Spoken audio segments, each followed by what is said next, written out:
Greetings, I'm Zachary Hepner. I'm pleased to share this Dvar Torah with you for Pesach. The Mishnah in Arvei Pesachim 116a teaches the nishtana, and then it continues. Ulefi dato shel bein aviv melamdo, matchil bignut u'mesayin b'shevach, v'doresh me'arami oved avi, ad shigmor kol haparasha kulo. After the nishtana, according to the intelligence of the son, the father teaches him. He begins with disgrace and concludes with glory. Matchil b'shevach, matchil bignut u'mesayin b'shevach. And he then expounds the passage Arami Oved Avi, which is Parshat Bikurim, Deuteronomy 26, until he concludes the entire Parshat Bikurim. Note that the order is that the type of education is according to the son's intelligence. Start with disgrace and end with glory. The pericope that will be studied in its entirety is Parshat Bikurim in Deuteronomy. Presumably, one should study Exodus 12, or perhaps Exodus 11 and 12, or perhaps Exodus 1 through Exodus 15.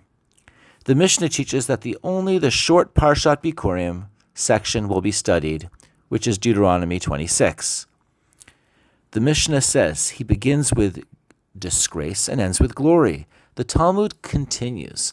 Matchil begnut u'mesayin b'shevach, my gnut, Rav Amar mitchila avdei avodah zara havivotenu, u'shmuel amim avadim hayinu. What is gnut, disgrace, and concluding with glory? Rav says that we started out as idol worshippers, and Shmuel says we were slaves.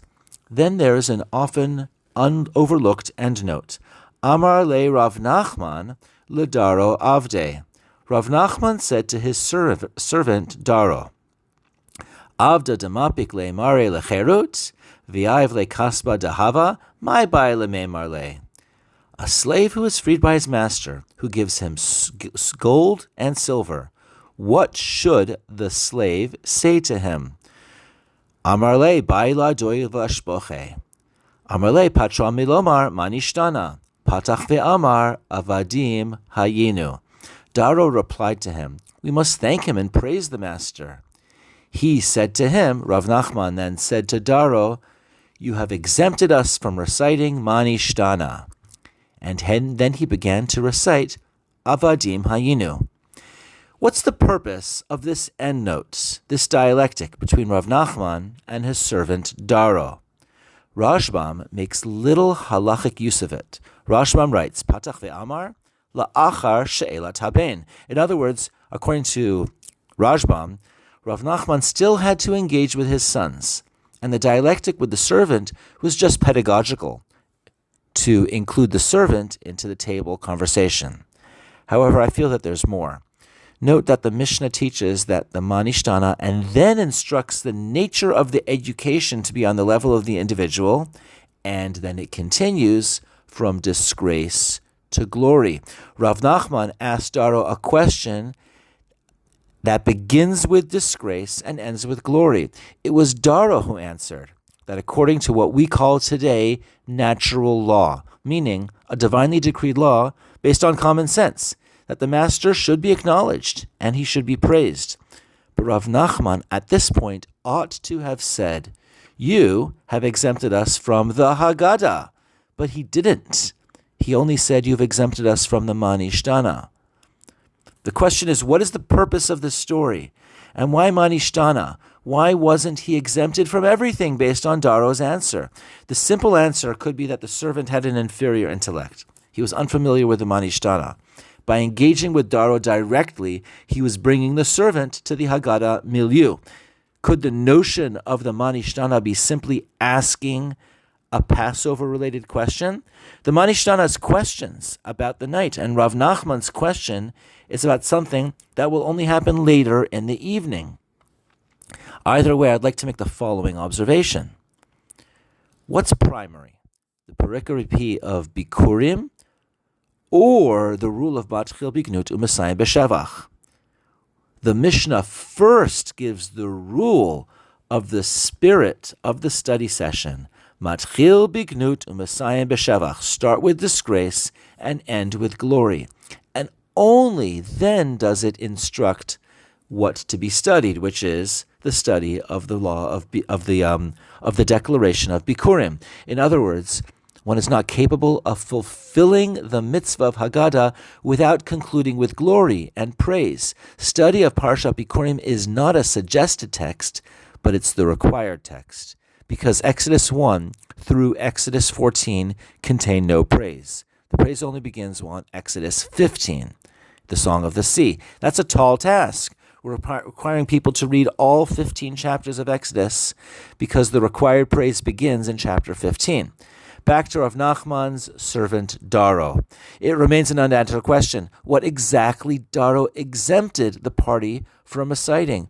Or why that question was in place of the nishtana? But I think that we're onto something quite profound. We would have expected Rav Nachman to tell Daro that we are exempted from matchil bignut u'mesayim b'shevach, except that glory, the shevach, is not praise to God. The praise to God is the outpouring from glory. The sensory action of giving bikurim in the temple is praise to God. The waving of the basket of fruit, the recitation of Parashat Bikurim, the last verse in the Bikurim, V'samachta b'chol hatov asher natan lacha Hashem elakecha uleveitecha. You rejoice with what God has given you. That is the natural law that Daro was referring to. That's not something that you can outsource. For example, in Sota 40a, the Modim D'Rabbanan prayer, while the Chazan recites the giving thanks prayer, Modim, the Talmud takes it for granted that the congregants must recite their own Modim, which we call Modim D'Rabbanan, as the language of the Talmud is, Bizman sheshalech tzibur omrim Modim, ha'am ma hem omrim. While the Chazan is reciting Modim, what do the people say?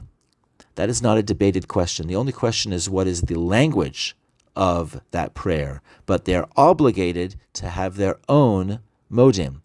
Thanksgiving is natural, as it is to Daro. It's not something that can be outsourced. And the omission of Rav Nachman's emphasis, the required commission for each participant in the Haggadah service to provide modim to God for all the good that he has given. Or to put it differently, Rav Nachman's omission teaches us about our required commission. To recap, the Mishnah teaches the nishtana. Teach it based on the intellect of the student. Start with disgrace and end with glory. And teach Parshat Bikurim. Rav Nachman engages with his servant, who, as natural law was presumptuous, goes straight to the praise. As Rashbam cleverly says, Rav Nachman chooses to continue the Haggadah. The lesson learned is that thanksgiving is not a pro forma act, but something deeply emotional, not something that can be outsourced. And it's the concluding fabric that Chazal have woven into the deeper purpose of the Haggadah. V'samachta b'chol hatov asher natan lacha Adonai Elohecha uleveitecha ata v'halevi v'hager sher b'kirbecha. And you shall enjoy together with the Levite and the stranger in your midst all the bounty that Hashem Elokecha has bestowed upon you and your household. Wishing you all a Chag Kasher V'Sameach.